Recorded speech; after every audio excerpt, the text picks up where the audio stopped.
satu-satunya mekanisme yang menggunakan mekanisme pemakzulan hanya Gus Dur. Jadi Gus Dur selama 2,5 tahun memimpin, oleh MPR dimakzulkan dan diganti oleh wakilnya Megawati, kan? Dan ternyata kemudian Megawati harusnya kalau dia betul-betul dipilih oleh rakyat, pasti berikutnya terpilih, kan? Ini logika saja, kita menggunakan satu paradigma.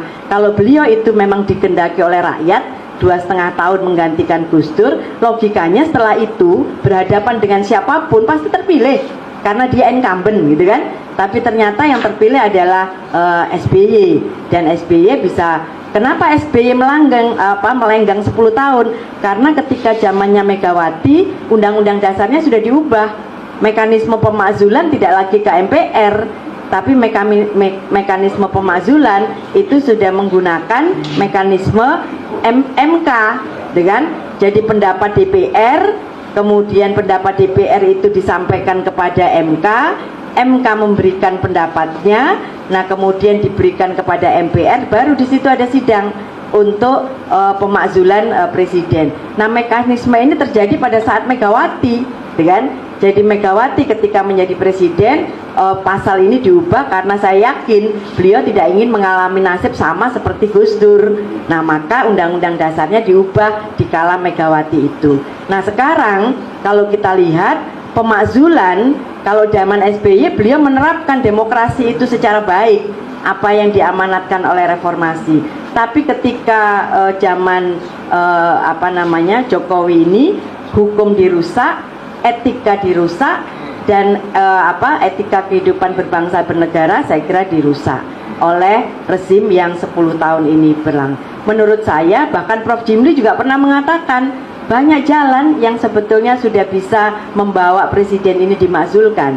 Sudah banyak jalannya. Contoh Ibu Bapak, kalau dari prinsip hukum tata negara, sesungguhnya ucapan beliau ketika beliau itu menginginkan perpindahan ibu kota dari Jakarta ke IKN itu sebetulnya itu adalah pelanggaran terhadap konstitusi, ya. Jadi dia adalah eksekutif. Kalau eksekutif itu dia tidak boleh, wong dia itu bukan rakyat kok. Yang menentukan untuk bisa pindah kemanapun ibu kota negara itu adalah rakyat. Jadi kalau ada kehendak untuk memindahkan ibu kota, itu bukan oleh DPR, itu dilakukan oleh MPR.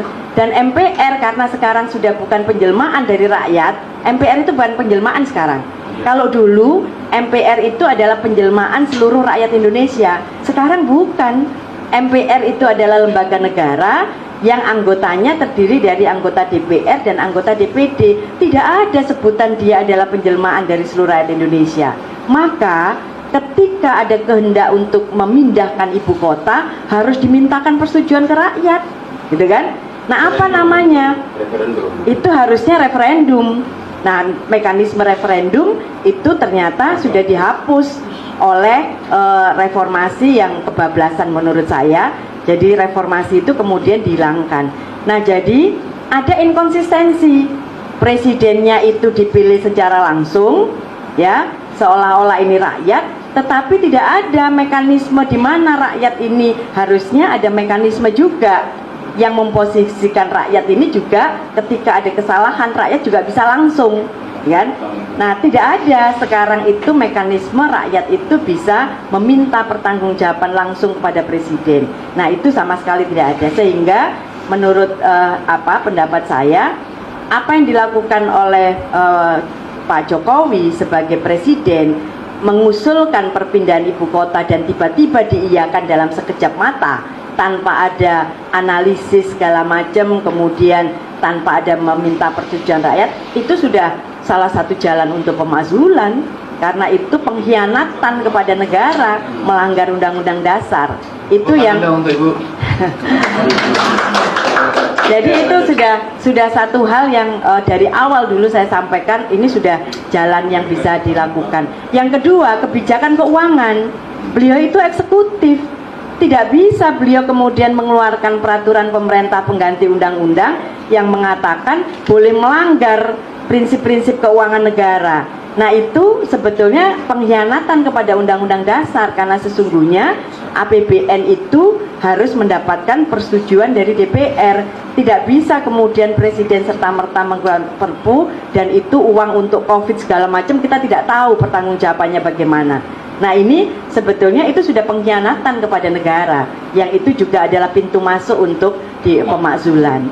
Yang ketiga, Prof. Jimli mengatakan ketika Hakim MK itu kemudian di recall oleh anggota DPR dan kemudian DPR langsung mengganti dengan orang lain, Wakil Ketua MK namanya Profesor Aswanto, kemudian dibawa ke DPR dan diberhentikan, kemudian Presiden mengeluarkan Kepres, itu sudah pengkhianatan, karena ini adalah lembaga yudisial yang bebas dari intervensi manapun. Dan kemudian diintervensi oleh Presiden dengan mengeluarkan Kepres, itu sudah jalan untuk pemakzulan kepada Presiden. Jadi banyak sekali ruang-ruang yang sesungguhnya itu sudah penyalahgunaan kewenangan, yang saya katakan abuse of power, itu dilakukan oleh Presiden. Yang berikutnya itu adalah tentang undang-undang Omnibus Law. Metode boleh, metode Omnibus Law itu dikenal di negara manapun, dikenal untuk bisa melakukan harmonisasi dan sinkronisasi peraturan perundang-undangan yang sekarang tumpang tindih. Tetapi tidak kemudian menjadikan satu banyak undang-undang, kemudian bukannya malah lebih simpel, tapi itu lebih tidak ada kepentingan rakyat, tapi kepentingannya investasi. Nah itu sesungguhnya sudah melanggar Undang-Undang Dasar, karena beliau mengambil kebijakan yang itu tidak sesuai dengan prinsip peraturan perundang-undangan, dan itu sudah dibatalkan oleh MK. Tapi ternyata dengan kekuasaannya lagi mengeluarkan Perpu dengan hal yang sama. Nah ini kan berarti hukum itu dijadikan bukan rule of law, tapi hukum itu menjadi rule by law. Jadi hukum itu digunakan sebagai alat kekuasaan. Nah yang terakhir yang kita lihat sekarang adalah, saya sangat prihatin dengan pemilihan umum ini gitu kan. Makanya saya tergabung dengan teman-teman di KALS, Constitutional and Administrative Law Society, KALS. Saya menginisiasi Ibu Bapak, karena jengkelnya ini saya coba dorong teman-teman guru besar ini, mari kita laporkan ke MK-MK. Jadi saya yang menginisiasi di dalam grup saya untuk melaporkan ke MK-MK. Dan salah satu pertimbangan yang saya sampaikan ke Prof. Jimli, dan saya sebutkan, makanya Prof. Jimli selalu tanya, bagaimana Prof. Hesti? Saya katakan, Prof, saya minta MK-MK ini bisa melakukan satu terobosan hukum, membuat penemuan hukum. Karena apa? Karena ini sudah kalau dia itu sudah melakukan pelanggaran etik, maka produk hukumnya jelas ini adalah harusnya batal demi hukum. Ini cacat gitu kan. Nah mestinya karena tidak ada mekanisme, maka MK-MK harus berani membuat terobosan hukum. Selain menyatakan ini pelanggaran etika yang berat, tapi juga harus membatalkan MK sendiri, bukan MK-MK. Saya bilang MK lah yang kemudian harus membatalkan putusan nomor 90. Tapi ternyata Pak Jimli juga tidak punya keberanian untuk melakukan itu, ya kan? Nah jadi ketua MK-nya itu dicopot dari jabatannya sebagai ketua MK, kemudian tapi putusannya tetap, dan itu yang dijadikan jadi bukan etika yang dikedepankan, tapi kemudian di TV saya masih tetap ngomong, oke lah MK-MK itu melakukan pelanggaran etika berat bagi Anwar Usman, tapi kemudian saya minta Pak Anwar Usman mengundurkan diri karena sudah tidak sesuai lagi prinsip hakim dipegang oleh beliau. Tapi ternyata bukan begitu, justru beliau membuat pernyataan pers bahwa saya ini dizolimi gitu kan. Nah jadi Ibu Bapak, menurut saya memang tema ini pemakzulan itu adalah satu hal yang sangat dimungkinkan di negara yang namanya republik. Ketika pemimpin yang dipilih oleh rakyat secara langsung, ternyata dia tidak bisa melaksanakan amanat dari rakyat. Prinsip itu ada gitu kan, bisa dimakzulkan. Tinggal sekarang adalah caranya bagaimana.